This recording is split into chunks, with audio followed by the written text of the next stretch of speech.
Good morning and welcome back. The debate over immigration continues as cities across the country have declared themselves sanctuary cities.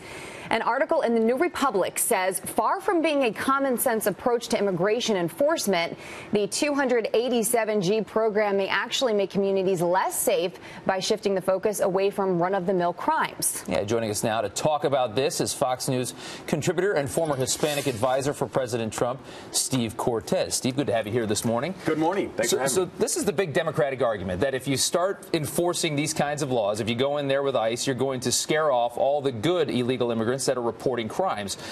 And there may be a point to that. What do you think? What's your perspective? You know, Rob, I mean, no, I think net that is just ridiculous. Okay. The sanctuary cities, I hate the term, by the way. I call them renegade cities because it's not a sanctuary, certainly not for the victims, not for the cops who have to deal with people, with dangerous illegal immigrants who are allowed to hide in plain sight. Sanctuary cities have, what they've done is told the federal government, we're going to ignore, for our own political purposes, we're going to ignore federal law. We're not going to cooperate with ICE and get dangerous people who shouldn't be here in the first place out of our country. That makes communities less safe. And ironically, I think a lot of politicians, one of them, I'm from Chicago, Rahm Emanuel, we are a so-called sanctuary city, even though we just hit a very grim milestone, I think yesterday, 600 murders in Chicago this year. That doesn't sound very much like sanctuary to me.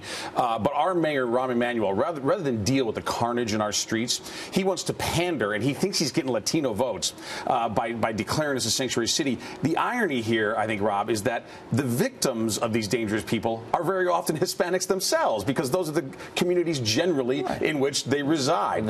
So this is, a crazy strategy. Sometimes political correctness isn't just dumb, it can actually be deadly. Let's go to the next topic. We want to get your opinion on this because I know you're strong on it. The other day, Attorney General Jeff Sessions warned Congress that a price will be paid if DACA illegal immigrants are given amnesty. Now, actually, you have an article on FoxNews.com from just a couple days ago where you say you're pro-DACA. You've been outspoken about this. Do you agree with the Attorney General? I do not, Jillian. And, I don't love to disagree with him publicly, but I disagree on this topic. I am pro-DACA. I think that this is a whole different category of illegal immigrants. They didn't choose to come here.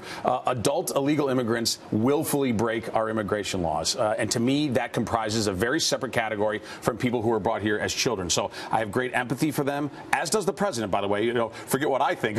What does President Trump think? Sure. He's been very clear that we can reach a compromise on this. Now, I do believe there has to be a compromise in terms of DACA. If we're going to make DACA law and do it the right way, not the way Obama did it, which waved his scepter like he's a king, which was unconstitutional, illegal, and I'm very proud of the president that he said we're going to do this the right way and get it through Congress. There needs to be a compromise, and what do we get, the administration, what will they get in return? I think more border security and immigration reforms, particularly an end to chain migration. So Sessions has one perspective on DACA. The president, as you've stated, is a little softer on it. And when you look at the president's agenda as far as immigration and you compare it to President Obama's, the shocking thing is that they're not that different. That they both they do have consideration for these kids, but President Trump and President Obama have been tough on illegal immigrant criminals. Why is there so much controversy around this president and his immigration policy? Where was it the last 8 years? Rob, you bring up a fantastic point. President Obama deported more people than every other American president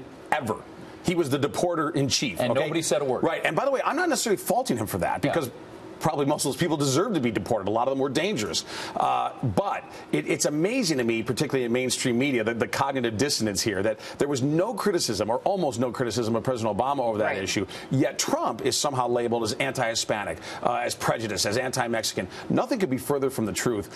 What he wants to make sure is that legal immigration, which we love, that legal immigration is respected and that it's improved, that we do it better through merit-based legal immigration. Because I think we as Hispanics, by the way, want that most of all. People who go through the very difficult process of becoming a legal American, it's disrespectful to them to say that you can then hop the line and cheat. Exactly. Steve, thank you very much for joining us this morning. We appreciate it. Good to see you in person.